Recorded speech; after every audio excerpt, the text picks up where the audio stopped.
White and most Seventh-day Adventist theologians have strongly defended the interpretation that the scapegoat, Azazel, in Leviticus 16 represents Satan, not Christ.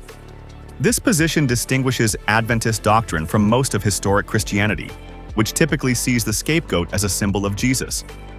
Here's how Ellen White and major Adventist theologians would defend this view. Ellen White's position. Ellen White taught that the scapegoat, or Azazel, the author of sin, ultimately symbolizes Satan, upon whom the sins of the truly penitent will finally be placed at the end of the world's history. White wrote, "While the sin offering pointed to Christ as a sacrifice, and the high priest represented Christ as a mediator, the scapegoat typified Satan, the author of sin, upon whom the sins of the truly penitent will finally be placed." The Great Controversy, pg 422. This interpretation places a distinction between Christ as the atoning sacrifice, the slain goat, and Satan as the responsible party for causing and perpetuating sin, who ultimately receives the sins back upon himself before eternal banishment. Adventist theological defense. Adventist scholars adopted the arguments of O.R.L. Crozier, an early Adventist theologian, who concluded that the scapegoat was not a Christ figure, but Satan, based on the typology and the sequence of events in Leviticus 16. The slain goat represents Christ's atonement for sin, whereas the scapegoat is not killed but is sent into the wilderness, representing Satan's ultimate fate, bearing responsibility for the final consequences of sin and the ruin of all he influenced. In Adventist soteriology, Satan does not serve as a sin-bearer in the redemptive or atoning sense. Rather, after the investigative judgment, the sins already atoned for by Christ are symbolically placed onto Satan, recognizing his true accountability as instigator for the world's sin problem. Responses to criticism.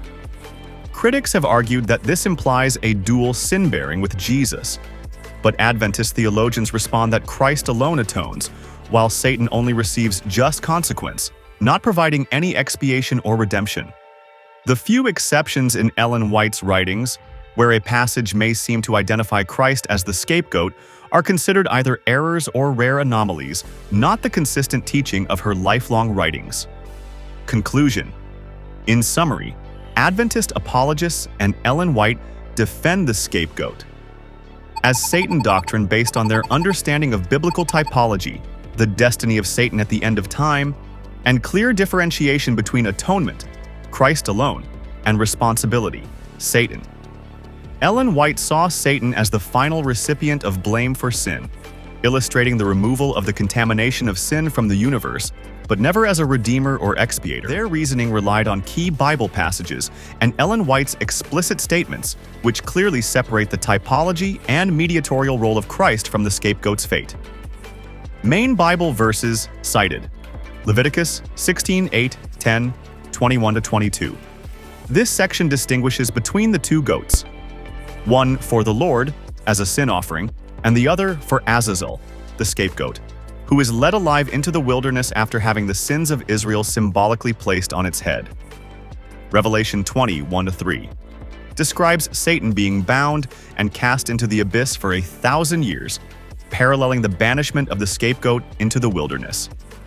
Genesis 3:15 prophecies that Christ will crush the serpent's head, referencing Satan as the ultimate antagonist, not as the sin-bearer.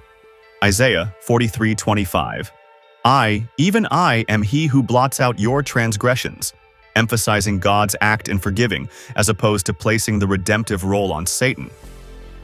John 19:30 Jesus declares on the cross, "It is finished," meaning the atonement was completed by Christ, not by the scapegoat's ordeal.